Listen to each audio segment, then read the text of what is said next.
It's officially college baseball season, and Bellarmine is ready to come out swinging. The Knights are aiming for a strong start to the year, and one of their biggest stories is on the mound. I sat down with pitcher Carson Brower, who's overcome a major physical challenge to keep playing the game he loves. So Carson, first talk to me, another season of baseball is right around the corner. How exciting is this for you and your team, man? Yeah, we're really excited. We're amped up. We're ready to go, and we couldn't be happier to start the season.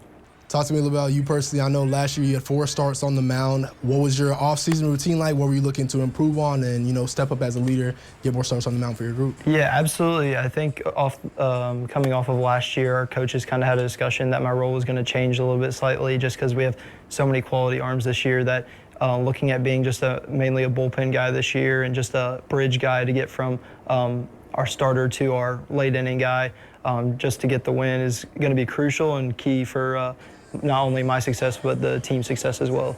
Growing up with a disability, you've already overcame so much. You're playing collegiate baseball with a disability. Was there any doubt that you might not be able to play the game that you love?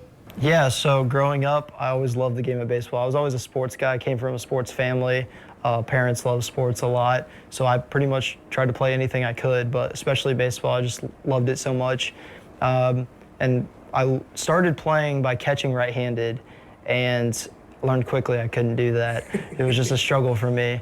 And so I quit baseball for a year and was so frustrated with it. I hated the game. I was like, I can't catch. This game isn't for me. It's not fun. And then I found a pitching coach. His name's Patrick Flanagan. And he was like, you ever heard of Jim Abbott? And I was like, I have no idea who that is. Of course my dad knew, but he's like, we're gonna try that way. And basically, took a while. I still mess up all the time trying to switch my glove over, but I found this newfound love for baseball, and I was able to do what I love, and that helped me grow and be successful, and it got me to where I am now. How was it in high school? Was it difficult to get recruited?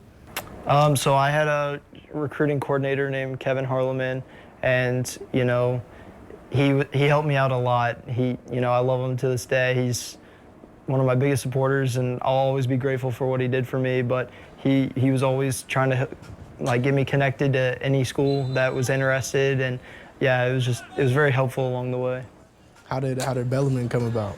So they were my first offer, actually. So I didn't even know who they were, but Larry Owens was the coach at the time, and I got a call. It was like, hey, we'd love to get you up on a visit, and yeah, this is my first offer, but that's how I got connected with them.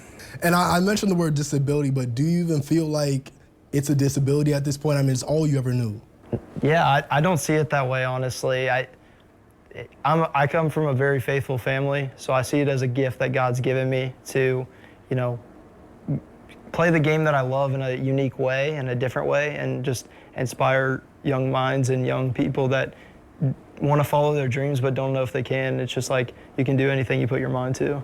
And you mentioned the key word there, inspire. Just talk to me, to show other kids that, there's hope. You can still do this, as you just mentioned. Last year when my story got out after an outing at Indiana, I had a bunch of parents contacting me like, hey, my son's going through the same thing, which was really awesome for me to be like, it's bigger than the game. It's about just sharing my story and just showing people that they can do anything they put their mind to.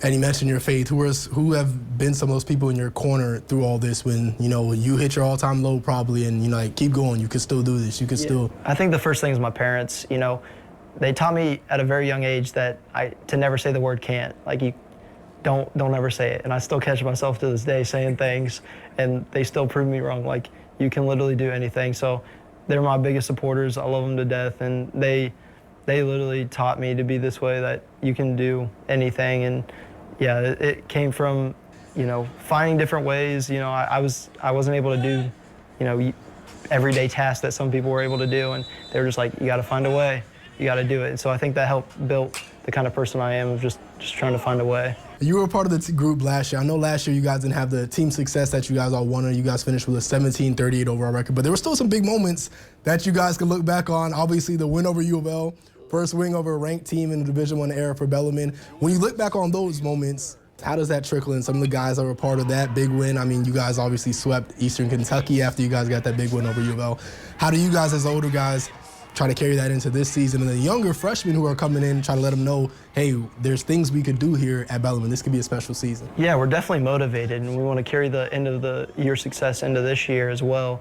And, you know, you can talk to any of the coaches, you know, we're excited to get the season rolling, but, you know, it's the start of the line, it's not the finish line. And, you know, we've got a lot of work to do and a lot ahead of ourselves, but, you know, we're going to do as much as we can, and our ultimate goal is to get to the conference tournament, and we're going to do that this year.